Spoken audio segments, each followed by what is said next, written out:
Previous everyone, Eid Mubarak once again. তো finally বিকালে সবাই বাসায় এলো। এখন আমাদের ঈদের ঘোরাঘুরি শুরু হবে। তো মুন্না আমাদেরকে আইসক্রিম খাওয়াইলো, যদিও নিজে থেকে খাওয়াই নাই, ওর কাছে আমরা সোসার মতো বলছি আইসক্রিম খাওয়া, বাট ছেলেটা ভালো হওয়ায় আমাদেরকে আইসক্রিম ট্রিট দিল। বাট ওর আইসক্রিম খাওয়া দেখে আমরা হাসতে হাসতে শেষ। বাংলায় একটা কথা আছে, ঢেকি স্বর্গে গেলেও ধান মানে। আমার হয়েছে এই অবস্থা।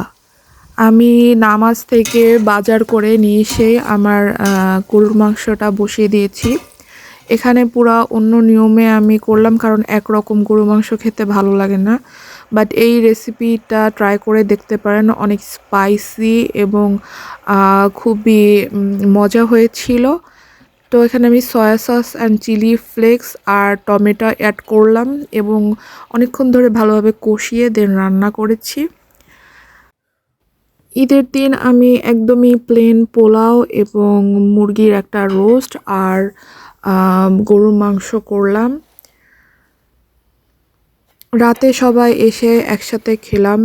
আসলে বিদেশে সবাই একা একা থাকি, যখন একসাথে হই তখন অনেক ভালো লাগে।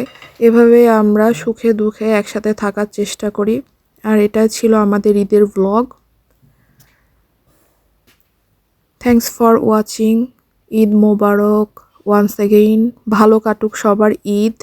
দেখা হবে নেক্সট কোনো ব্লগে। টিল দেন আল্লাহ হাফেজ, পাকা পাকা। আর একটা কথা, কাজী, সুমাইয়া, মুন্না, তোদেরকে অনেক অনেক ধন্যবাদ এত কষ্ট করে আমার বাসায় আসার জন্য। তোরা সারা জীবন এভাবেই থাকিস। Love you all, and thank you so much Nafis for your supports and love.